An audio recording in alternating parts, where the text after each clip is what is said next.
तुम्हीच सांगा मित्रांनो, तुमच्या शेजारच्या सार्वजनिक शाळेपेक्षा 3 पट जास्त फी असलेल्या खासगी शाळेत तुमची मुलं फुकट शिकू शकतं हे माहिती आहे का? आणि हो, ही योजना श्रीमंतांसाठी नाही तर तुमच्यासारख्या मध्यमवर्गीय आणि गरीब कुटुंबांसाठीच आहे. पण थांबा, हा फॉर्म भरताना एक छोटीशी चूक म्हणजे अर्ज भंगारात. हो, अगदी भंगारात. 17 फेब्रुवारी 2026 पासून RTE 25% आरक्षणाचा फॉर्म ऑनलाईन भरणं सुरू झालंय. पण गडबड कशात करू नका, कारण आज मी नाझिम शाह तुमच्या AIOSM टेक चॅनलवर तुम्हाला अगदी सोप्या भाषेत स्टेप बाय स्टेप शिकवणार आहे की हा फॉर्म कसा भरायचा, की ज्यामुळे तुमचा अर्ज एकदम पक्का होईल आणि तुमच्या मुलाला नक्की सीट मिळेल. तर व्हिडिओ शेवटपर्यंत पाहायला विसरू नका, कारण शेवटी एक अशी ट्रिक सांगणार आहे जी कोणी सांगणार नाही. नमस्कार मित्रांनो, माझं नाव आहे नाझिम शाह आणि तुम्ही पाहताय आपलं चॅनल AIOSM टेक. या चॅनलवर आम्ही तंत्रज्ञान, शिक्षण आणि तुमच्या रोजच्या आयुष्यातल्या गोष्टी अगदी सोप्या भाषेत समजावून सांगतो. आजचा विषय आहे RTE 25%चा ऑनलाईन फॉर्म 2026-27. हा विषय महत्त्वाचा आहे कारण महाराष्ट्र सरकारनं 17 फेब्रुवारी 2026 पासून अर्ज भरण्यास सुरुवात केली आहे आणि 10 मार्च 2026 ही शेवटची तारीख आहे. म्हणजे तुमच्याकडे फक्त 20-22 दिवसाचं टायमिंग आहे. उशीर झाला तर गेला वर्षभराचा फायदा हातातून निसटून. RTE म्हणजे राईट टू एज्युकेशन, म्हणजे शिक्षणाचा हक्क. या कायद्यानुसार खाजगी शाळांमध्ये 25% जागा आर्थिकदृष्ट्या दुर्बल म्हणजेच EWS आणि वंचित गटातील मुलांसाठी राखीव असतात. सरकार या मुलांची फी भरते. आता सर्वात आधी हे समजून घेऊया की हा फॉर्म भरायचा कोणी, तुमची मुलं पात्र आहेत का? मित्रांनो, यासाठी पहिला मुद्दा आहे उत्पन्न. तुमच्या कुटुंबातील वार्षिक उत्पन्न 1 लाख रुपयांपेक्षा कमी असलं पाहिजे. मुलाचं वय किती असावं? समजा तुम्हाला नर्सरीमध्ये घालायचं असेल तर 3 ते 4 वर्ष, LKG साठी 4 ते 5, UKG साठी 5 ते 6 वर्ष आणि इयत्ता पहिलीसाठी 6 ते 7 वर्षाची अट आहे. लक्षात ठेवा, वयाची गणना 1 एप्रिल 2026च्या आधारे होणार आहे. तिसरा मुद्दा आहे मित्रांनो, राहण्याचं ठिकाण. तुमचं घर ज्या शाळेत प्रवेश घ्यायचा आहे तिच्या 1 किलोमीटर शहरी भागात आणि 3 किलोमीटर ग्रामीण भागात या एरियाच्या आत असलं पाहिजे. हे अत्यंत महत्त्वाचं आहे. हे फक्त EWS साठीच नाही तर SC, ST, OBC, दिव्यांग, अनाथ मुलं, अगदी HIV प्रभावित मुलांसाठी ही योजना आहे. त्यामुळे तुमची जात किंवा प्रवर्ग लागू होत नसेल तरी सुद्धा तुम्ही नक्की अर्ज करू शकता. मित्रांनो, आता ऑनलाईन फॉर्म भरायचा कसा हे आपण जाणून घेऊया. तर मित्रांनो, आपण सर्वात आधी Google Chrome ओपन करून घेऊया. या ठिकाणी मित्रांनो आपल्याला URL मध्ये RTE ॲडमिशन अशा प्रकारे टाईप करून घ्यायचं आहे. त्यानंतर मित्रांनो सर्वात प्रथम आपल्याला जो लिंक दिसत आहे त्यावरती आपल्याला क्लिक करून घ्यायचं आहे. या ठिकाणी आपण पाहू शकता भरपूर असे ऑप्शन्स आपल्याला या ठिकाणी आलेले आहेत. या ठिकाणी पालकांकरिता सूचना देण्यात आलेल्या आहेत. 2026-27 साठी ही सूचना तुम्ही सर्व वाचून घेऊ शकता. तर मित्रांनो, या ठिकाणी तुम्हाला भरपूर असे ऑप्शन्स दिसतात. या ठिकाणी तुम्हाला सेल्फ डिक्लेरेशन म्हणजेच हमीपत्र, नोटिफिकेशन्स फॉर RTE 25% रिझर्वेशन याबद्दल तुम्हाला या ठिकाणी नोटिफिकेशन भेटतात. आवश्यक कागदपत्रे कोणते कोणते लागत आहेत या ठिकाणाहून तुम्ही पाहू शकता. मूळ निवड यादी म्हणजे सिलेक्टेड जी यादी आहे तुम्ही या ठिकाणाहून क्लिक करून पाहू शकता. प्रतीक्षा यादी या ठिकाणाहून पाहू शकता. दिव्यांग विद्यार्थी निवड आणि प्रतीक्षा यादी या ठिकाणाहून पाहू शकता. Help centres, list of schools म्हणजे कोणकोणते स्कूल्स या ठिकाणी 25% RTE मध्ये मोडत आहेत ते तुम्ही या ठिकाणाहून पाहू शकता. नॉट सिलेक्टेड, ॲडमिटेड म्हणजे हे सर्व ऑप्शन तुम्ही या ठिकाणी पाहू शकता. अर्जाची स्थिती म्हणजे तुम्ही भरलेल्या अर्जाची स्थिती या ठिकाणाहून तुम्ही तपासू शकता. मित्रांनो, या ठिकाणी आजच्या पिरियडमध्ये 18/3/2026 रोजी टोटल नंबर ऑफ ॲप्लिकेशन्स या ठिकाणी एवढे ॲप्लिकेशन्स भरण्यात आलेले आहेत.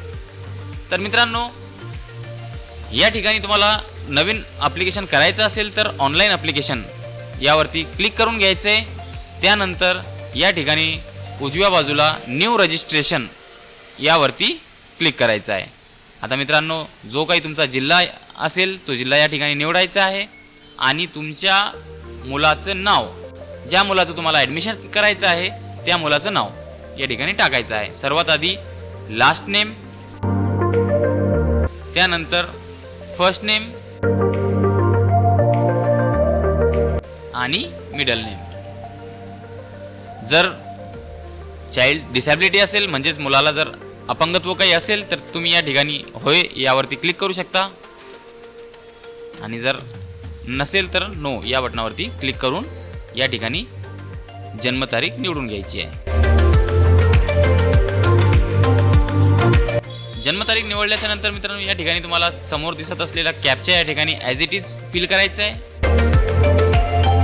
आणि मोबाईल नंबर या ठिकाणी टाकून घ्यायचा आहे. मोबाईल नंबर टाकल्याच्या नंतर मित्रांनो सर्व माहिती तपासून घ्यायची आहे. तपासल्याच्या नंतर या ठिकाणी खाली रजिस्टर या बटनावरती क्लिक करायचं आहे. या ठिकाणी तुमचा ॲप्लिकेशन नंबर तुम्हाला दिसेल, त्याला कॉपी करून घ्यायचा आहे आणि जो काही पासवर्ड असेल मित्रांनो तो तुमच्या दिलेल्या मोबाईल नंबरवरती गेलेला आहे, त्यावरून तुम्ही पासवर्ड घेऊ शकता. तर मित्रांनो या ठिकाणी तुमचा युजर नेम आणि त्यानंतर जो काही पासवर्ड तुमच्या रजिस्टर्ड मोबाईल नंबरवरती आलेला आहे तो पासवर्ड या ठिकाणी ॲज इट इज तुम्हाला टाकायचा आहे. त्यानंतर मित्रांनो या ठिकाणी आपल्याला कॅप्चा टाकून घ्यायचा आहे आणि लॉग इन या बटनावरती क्लिक करायचं आहे. आता तुम्हाला चेंज पासवर्ड असा डायलॉग बॉक्स ओपन झालेला असेल.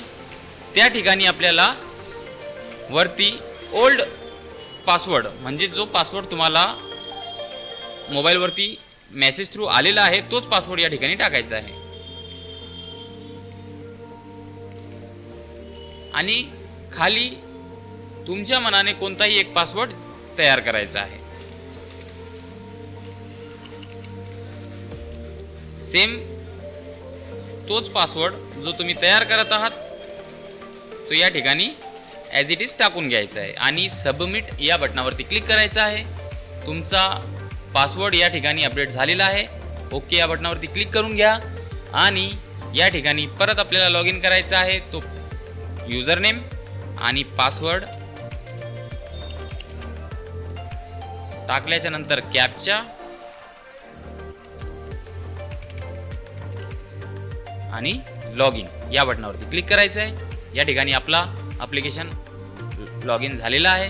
या ठिकाणी तुम्हाला दिसत असेल बाय डिफॉल्ट जशा प्रकारे आपण मुलाचं नाव टाकलेलं आहे तशा प्रकारे या ठिकाणी नाव आलेलं आहे. आईचं नाव आपल्याला या ठिकाणी आधारवरून टाकायचं आहे.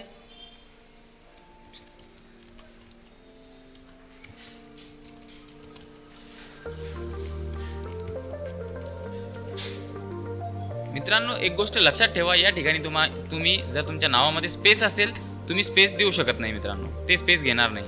ॲज इट इज जशा प्रकारे तुमचं नाव असेल बिना स्पेस तुम्हाला या ठिकाणी नाव टाकायचं आहे. फर्स्ट नेम, मिडल नेम आणि लास्ट नेम. तशाच प्रकारे वडिलांचं नाव, लास्ट नेम या ठिकाणी फर्स्ट नेम,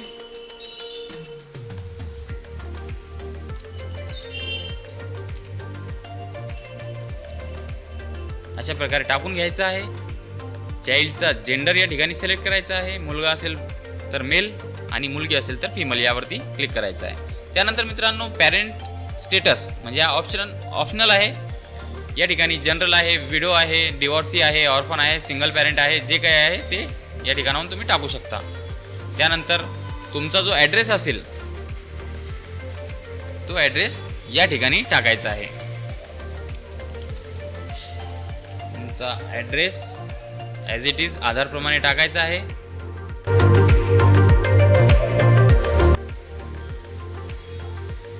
या ठिकाणी तुमचा तालुका सिलेक्ट करायचा आहे. जिल्हा या ठिकाणी मित्रांनो बाय डिफॉल्ट असणार आहे आणि तालुका या ठिकाणी तुम्हाला तुमचा निवडायचा आहे. त्यानंतर तुमचा जो काही गाव असेल, विलेज असेल तो विलेज या ठिकाणाहून घ्यायचा आहे. आणि या ठिकाणी एक प्रश्न विचारण्यात आलेला आहे, यापूर्वी RTE 25% अंतर्गत प्रवेश घेतला आहे का? जर आपण प्रवेश घेतलेला असेल तर यस यावरती क्लिक करायचं आहे आणि जर नाही तर नो या बटनावरती क्लिक करायचं आहे. मित्रांनो या ठिकाणी आपण प्रवेश घेतलेला आहे त्यामुळे यस या बटनावरती क्लिक करणार आहोत. त्यानंतर सेव्ह या बटनावरती क्लिक करायचं आहे आणि तुम्हाला या ठिकाणी save and edit Google address यावरती क्लिक करून जिथे तुमचा घर असेल तुम्हाला हा कर्सर नेऊन सोडायचा आहे. तर पाहून घेऊया.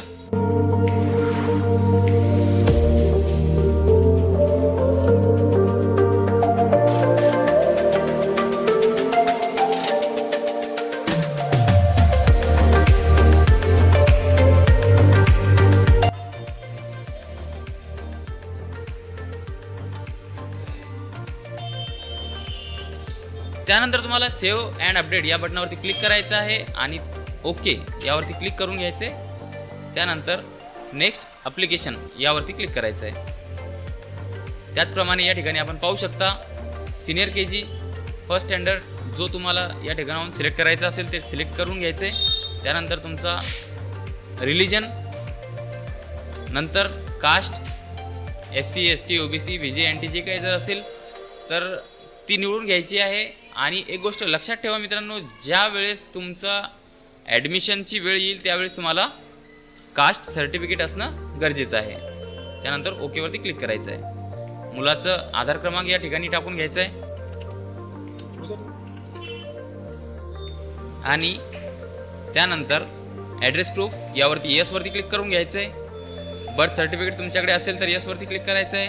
कास्ट जर तुमच्याकडे असेल तर येसवरती क्लिक करायचं आहे. त्यानंतर सेव्ह, त्यानंतर डॉक्युमेंट्स यावरती क्लिक करायचं आहे. आता या ठिकाणी आपण पाहू शकता मित्रांनो, अपलोड रिक्वायर्ड डॉक्युमेंट्स या ठिकाणी तुम्हाला पॅरेंट्सचे आधार कार्ड या ठिकाणी PDF स्वरूपात अपलोड करायचे आहेत.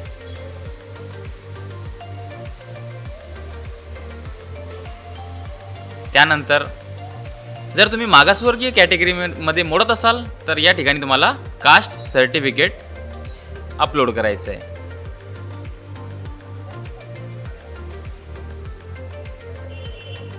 त्यानंतर मित्रांनो या ठिकाणी तुम्हाला ॲड्रेस प्रूफ टाकायचं आहे आणि अपलोड डॉक्युमेंट यावरती क्लिक करून घ्यायचं आहे. या ठिकाणी सर्व डॉक्युमेंट्स अपलोड झालेले आहेत. ओकेवरती क्लिक करून घ्यायचं आहे आणि त्यानंतर स्कूल सिलेक्शन यावरती क्लिक करायचं आहे. मित्रांनो या ठिकाणी तुम्ही आता पाहू शकता, काही दिवसापूर्वी या ठिकाणी फक्त 1 किलोमीटरचंच ऑप्शन या ठिकाणी देण्यात आलेलं होतं. आता त्यांनी 3 किलोमीटर हे ऑप्शनसुद्धा दिलेले आहेत आणि 3 किलोमीटरपेक्षा जास्त जर लांब शाळा असेल ती ऑप्शन यामध्ये देण्यात आलेली आहे. तर हे एक छान अपडेट यामध्ये झालेली आहे. चला तर मग शाळा सिलेक्ट करून घेऊया. या ठिकाणी मित्रांनो शाळा सिलेक्ट करून घेतल्याच्या नंतर सेव्ह या बटनावरती क्लिक करून घ्यायचं आहे. शाळा निवडण्यात आलेली आहे. त्यानंतर फॉर्म सबमिशन यावरती क्लिक करायचं आहे. मित्रांनो सर्व माहिती तुम्हाला या ठिकाणी तपासून घ्यायची आहे आणि तपासून घेतल्याच्या नंतर या ठिकाणी या बटनावरती टिक करायचं आहे. त्यानंतर कन्फर्म अँड सबमिट या बटनावरती क्लिक करायचं आहे. त्यानंतर are you sure to confirm the application यावरती ओकेवरती क्लिक करायचं आहे.